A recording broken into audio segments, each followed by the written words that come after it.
Okay जनाब, तो बात कंटिन्यू करते हैं दोबारा से। नाउ तो लिखा हुआ क्या है कि अगर आपका प्रॉफिट मार्जिन लोअर हो तो फिर आपको अपने आउटपुट टैक्स का 10% एफबीआर को देना पड़ेगा। ठीक है जी, तो ये आपके सामने सिचुएशन आ गई।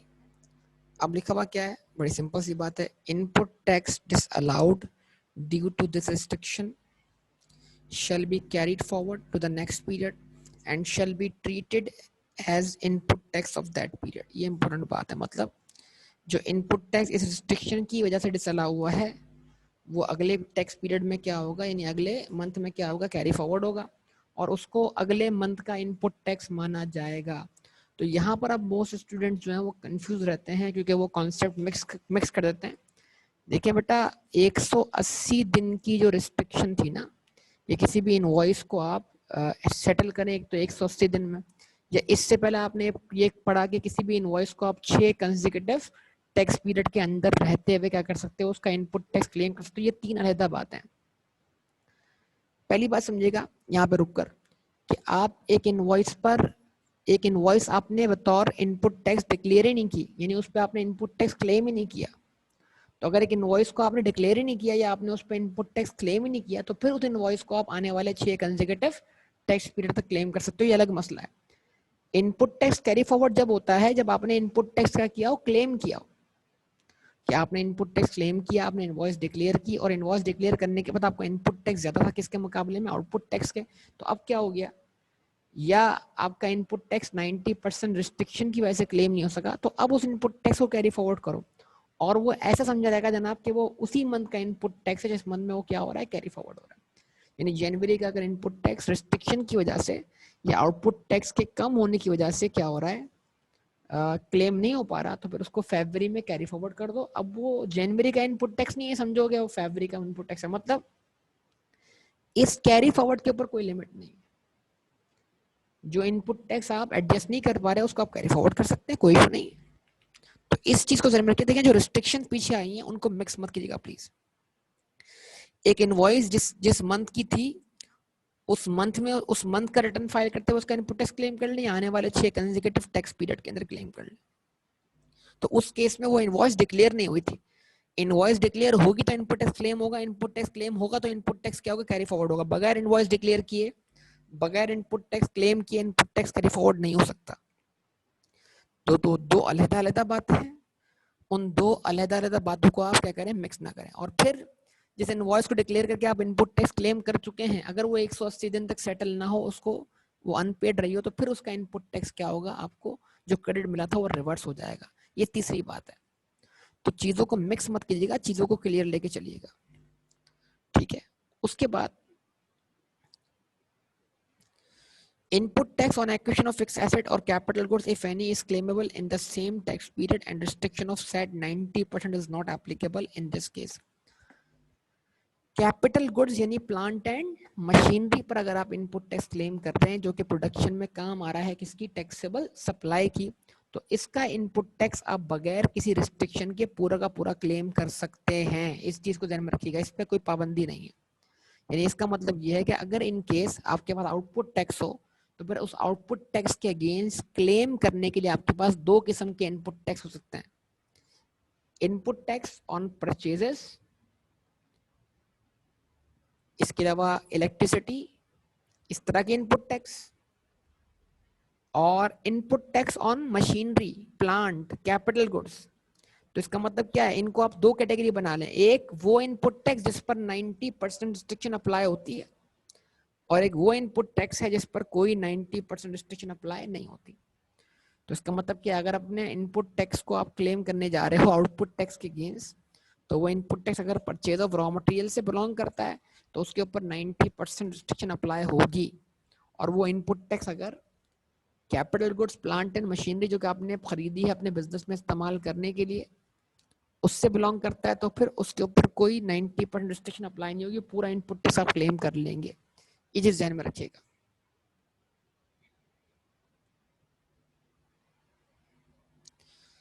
उसके बाद FBR has power to increase the limit from 90% to 95% in any particular case. मतलब FBR चाहे तो इस स्टेशन को बढ़ाकर 90% से 95% कर सकता है। ठीक है जी। तो रिस्ट्रिक्शन बढ़ने से क्या होगा, आपकी टैक्स लायबिलिटी बढ़ जाएगी कम हो जाएगी? जब आप इसका क्या है टैक्स लायबिलिटी कम हो जाएगी ना, क्योंकि अब आप पहले से ज्यादा इनपुट टैक्स क्लेम कर पाओगे। तो रिस्ट्रिक्शन बढ़ाने का मतलब क्या है? रिलीफ देना, ठीक है।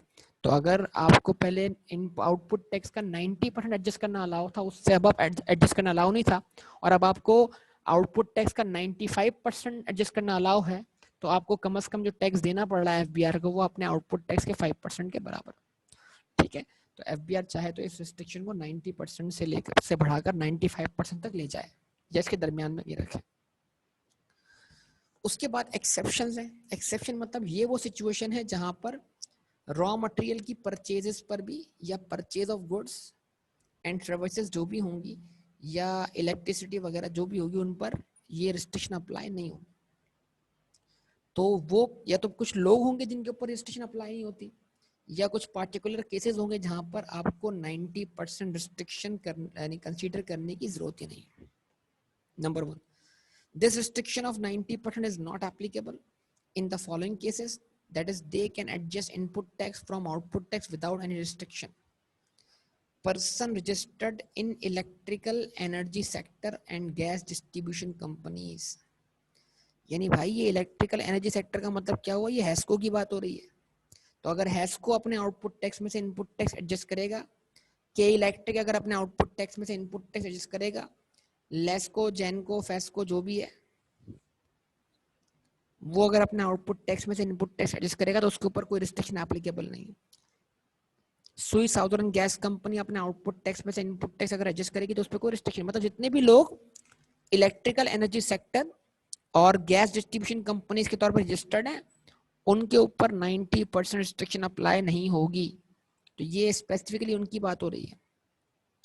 Oil marketing companies, petroleum refineries and Pakistan steel mills, यानी शेल अगर अपने आउटपुट टैक्स में से अपना इनपुट टैक्स एडजस्ट करेगा तो उस पर 90% रिस्ट्रिक्शन अप्लाई नहीं होगी। टोटल अगर अपने आउटपुट टैक्स में से इनपुट टैक्स एडजस्ट करेगा तो उस पर 90% रिस्ट्रिक्शन अप्लाई नहीं होगी, एंड सो ऑन। तो ये बातें जो हैं वो पार्टिकुलर सेक्टर या पार्टिकुलर कंपनीज के लिए, हर किसी पे अप्लाई नहीं होती। फर्टिलाइजर मैन्युफैक्चरर्स, एंग्रो यूरिया बनाने वालों, अगर वो आउटपुट टैक्स अपने आउटपुट टैक्स में से इनपुट टैक्स क्या करते हैं? एडजस्ट करते हैं, तो उनके इनपुट टैक्स पर 90% रिस्ट्रिक्शन अप्लाई नहीं होगी। डिस्ट्रीब्यूटर्स एक्सक्लूडिंग होलसेलर, अब आप किसी भी प्रोडक्ट के डिस्ट्रीब्यूटर हो तो बतौर डिस्ट्रीब्यूटर आपका मार्जिन बहुत लो होता है, तो डिस्ट्रीब्यूटर को एक्सेप्शन में डाल दिया गया कि डिस्ट्रीब्यूटर बहुत कम मार्जिन पे ऑपरेट करते हैं, कंपनी से खरीदते हैं और बहुत लो प्रॉफिट मार्जिन पर 1%, आधा परसेंट पे क्या करते हैं? गुड्स आगे बेच देते हैं। तो इसलिए उनके ऊपर 90% रिस्ट्रिक्शन अप्लाई नहीं होती। उसके बाद अब पांचवा पॉइंट, ये पांचवा पॉइंट जो है वो किसी भी अप्लाई हो सकता है, यानी पांचवा और छठा पॉइंट हम हमेशा असेस करने की कोशिश करेंगे किसी भी क्वेश्चन में। Commercial importers provided the value of imports subjected to 3% value addition tax exceeds 50% of value of all taxable purchases in a tax period। देखें, इस बात को समझिएगा प्लीज। देखें, हो क्या ये हो सकता है कि आप लोकली गुड्स परचेज करते हो लेकिन साथ साथ आप बाहर से इंपोर्ट करके भी आगे बेचते हो, क्या ये पॉसिबल है? अगर आपकी 100% एक्सपोर्ट्स, सॉरी अगर आपकी 100% जो सेल है वो आउट ऑफ कमर्शियल इंपोर्ट्स है, मतलब आप बाहर से बनी बनाई चीजें खरीदते हैं और आगे बेच देते हैं, आप बाहर से चीजें मंगवाते हैं और आगे सेल कर देते हैं, तो इसका मतलब क्या हुआ? फिर तो आप प्योरली कमर्शियल इंपोर्ट्स आगे सेल कर रहे हैं, तो फिर तो आपके ऊपर वैसे भी 90% रिस्ट्रिक्शन अप्लाई नहीं होती। लेकिन ये सिचुएशन इस तरह है कि कमर्शियल इंपोर्ट्स का होना आपकी बाकी परचेजेस के ऊपर क्या करे? 90% रिस्ट्रिक्शन लगने से आपको बचा ले। इस बात को आप समझिएगा। अब कैसे समझिएगा बात को? फर्ज करें आपकी 40% परचेजेस कमर्शियल इंपोर्ट्स हैं और आपकी 60% परचेजेस जो हैं वो नॉर्मल परचेजेस हैं, जो आप लोकली परचेज कर रहे हैं या लोकली गुड्स प्रोड्यूस कर रहे हैं। तब सवाल क्या है कि क्या आपकी लोकल परचेज पे बनने वाला इनपुट टैक्स इस केस में आप पूरा एडजस्ट कर सकते हैं अपने आउटपुट टैक्स से? जवाब इसका है नो। क्यों? क्योंकि आपकी कमर्शियल इंपोर्ट आपकी टोटल टैक्सेबल परचेज का 50% ज्यादा बनना चाहिए। मान लीजिए कि आपके पास 2.5 मिलियन की कमर्शियल इंपोर्ट्स हैं और आपके पास 2 मिलियन की जो है वो लोकल परचेजेस हैं। तो 2.5 प्लस 2 कितना हो गया? 4.5 हो गया। अब 2.5 को डिवाइड करते हैं किससे? 4.5 से, यानी कमर्शियल इंपोर्ट आपकी टोटल टैक्सेबल परचेज का कितना परसेंट है ये निकाल लीजिए। तो 2.5 डिवाइड बाय 4.5 मल्टीप्लाई बाय 100, तो आपकी कमर्शियल इंपोर्ट्स जो हैं वो आपकी टोटल टैक्सेबल परचेज का मोर देन 50% है।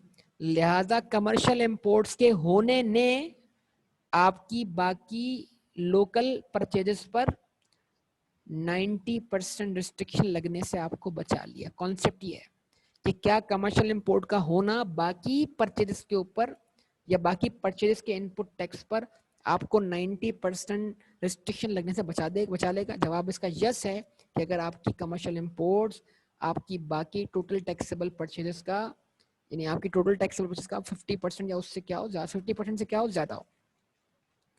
तो ये बात सबको समझ में आती है बेटा? तो ये चीज ध्यान में रखिएगा, कमर्शियल इंपोर्ट्स पे तो वैसे भी 90% रिस्ट्रिक्शन एप्लीकेबल है ही नहीं। और कमर्शियल इंपोर्ट्स वो गुड्स होती हैं जो आप डायरेक्ट बाहर से खरीदते हैं और उसको ऐसी हालत में क्या करते हैं, आगे सेल कर देते हैं। और कमर्शियल इंपोर्ट्स जो होती हैं वो 3% subject to 3% value addition tax होती हैं, जिसको हम बोलते हैं 3% मिनिमम वैल्यू एडिशन टैक्स। इस चीज को ध्यान में रखिएगा सब लोग। अच्छा जी, उसके बाद जीरो रेटेड सप्लाईज। अगर आप जीरो रेट सप्लाई कर रहे हैं तो जीरो रेट सप्लाई पे आउटपुट टैक्स क्या है? जीरो है, उसका इनपुट टैक्स आप क्लेम कर सकते हैं। लेकिन यहाँ कॉन्सेप्ट ये आ रहा है कि जीरो रेट सप्लाई पे तो आप, जाहिर सी बात है, आप 90% रिस्ट्रिक्शन लगा ही सकते हैं, क्योंकि जीरो का 90% जीरो ही बन जाएगा। तो जीरो रेट सप्लाई पे तो वैसे भी 90% रिस्ट्रिक्शन अप्लाई नहीं होती, रिस्ट्रिक्शन अप्लाई नहीं होती। लेकिन यहाँ भी वही कॉन्सेप्ट है कि जीरो रेटेड सप्लाई का होना आपकी बाकी टैक्सेबल सप्लाईज पर बनने वाले इनपुट टैक्स पर 90% रिस्ट्रिक्शन खत्म कर देगा। कब करेगा? जब जीरो रेट सप्लाई आपकी बाकी टैक्सेबल सप्लाई का 50% से एक्सीड करेगा। ठीक है ना? तो वही वाली बात है, जैसे ऊपर कमर्शियल इंपोर्ट्स का होना आपकी बाकी टैक्सेबल परचेज के इनपुट टैक्स के ऊपर रिस्ट्रिक्शन खत्म कर रहा था, इस तरह जीरो रेट सप्लाई का होना आपकी बाकी जो परचेजेस, जो सेल थी, उस पर जो इनपुट टैक्स बन रहा है, उस इनपुट टैक्स के ऊपर 90% रिस्ट्रिक्शन लगने से आपको बचा रहा है। तो उम्मीद करता हूँ ये बात सारी आपको समझ में आई होगी बेटा। सब लोग प्लीज रिस्पॉन्स। उसके बाद क्या लिखा हुआ है? टेलीकम्युनिकेशन। क्या मतलब? कि जो पीडीसीएल वगैरह हैं या जोंग वगैरह हैं, इनका जो आउटपुट टैक्स है, इनके आउटपुट टैक्स से इनका इनपुट टैक्स फुली एडजस्ट होगा और इनके ऊपर भी 90% रिस्ट्रिक्शन अप्लाई नहीं होती। ये बेटा सब बताए ना आप सब लोग, लाजमी सब तक आवाज पहुंच रही है और सब रिस्पॉन्स दें कि भाई ये बात सबको समझ में आई कि नहीं आई। जवाब दें।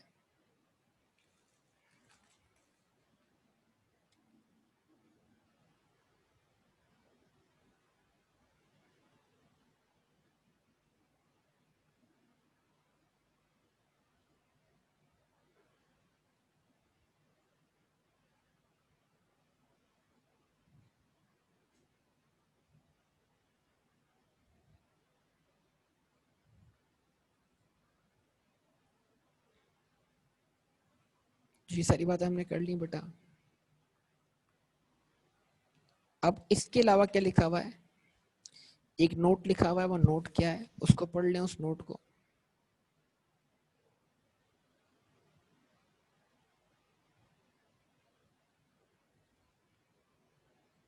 This restriction under section 8B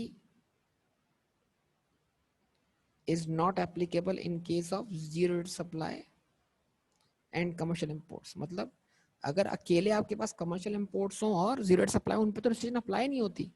हम ऊपर ये पढ़ रहे हैं कि इन दोनों के होने की वजह से आपकी बाकी जो परचेजेस पे बनने वाला इनपुट टैक्स है, उस इनपुट टैक्स से 90% रिस्ट्रिक्शन खत्म हो जाएगा। कब होगी? एक केस में कब होगी? जब कमर्शियल इंपोर्ट आपके टोटल टैक्सेबल परचेज का 50% से एक्सीड करेगा। और दूसरे केस में कब होगी? जब जीरो रेट सप्लाई आपकी बाकी टैक्सेबल सप्लाई का 50% से एक्सीड करेगा। तो हम ये कहना चाह रहे हैं कि इन दो चीजों पर तो वैसे भी रिस्ट्रिक्शन लग ही नहीं सकती। ये चीज ध्यान में रखिएगा लाजमी। अब उसके बाद अगला हिस्सा क्या आ रहा है, एक्सेस इनपुट टैक्स। अभी एक्सेस क्या है, ये एक्सेस जो आपके आउटपुट टैक्स से भी ऊपर है। अभी तो बताया ना आपको, एक इनपुट टैक्स वो है जो रिस्ट्रिक्शन की वजह से क्लेम नहीं हो पा रहा, और एक इनपुट टैक्स जो है वो आउटपुट टैक्स से भी एक्सीड करता है। तो कहता है